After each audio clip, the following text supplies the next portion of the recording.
মানুষের শরীরে ব্যবহারযোগ্য স্মার্ট ডিভাইসগুলোকে নতুন একটি পর্যায়ে নিতে বিশ্বের বিভিন্ন দেশের গবেষকদের চেষ্টার কোনো কমতি নেই। এবার আইটি এবং ইলেকট্রনিক স্কিন টেকনোলজির সমন্বয়ে মানুষের হাতকে স্মার্ট ডিভাইসে রূপান্তরে খুব কাছে পৌঁছে গেছেন তারা। এ বিষয়ে বিস্তারিত জানাচ্ছেন আবু নোমান।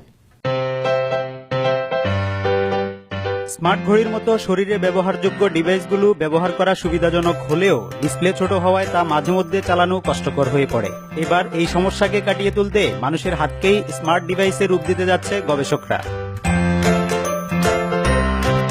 সম্প্রতি একদল জাপানি গবেষক মানুষের শরীরকেই ইলেকট্রনিক ডিসপ্লেতে রূপান্তরের উপায় বের করেছেন। খুবই পাতলা এবং প্রসারিত হয় এমন বস্তুর উপর এলইডি ডিসপ্লে বানিয়েছেন তারা। আবিষ্কৃত ভিন্নধর্মী এই প্লাস্টিকের পাতলা প্রলেপটি দেখে বোঝার উপায় নেই যে এটি মানুষের শরীরে আলাদাভাবে সংযুক্ত কোনো ইলেকট্রনিক ডিভাইস। অপরদিকে যুক্তরাজ্যের গবেষকরা আল্ট্রাসাউন্ড ব্যবহার করে সফলভাবে হাতের তালুর অনুভূতিকে ইলেকট্রনিক ডিভাইসে পরিণত করতে সক্ষম হয়েছেন। এর ফলে আল্ট্রাসাউন্ড ওয়েভের মাধ্যমে হাতের তালুকে একই সাথে ভিজুয়াল ডিসপ্লে এবং টাচপ্যাড হিসেবে ব্যবহার করা যাবে।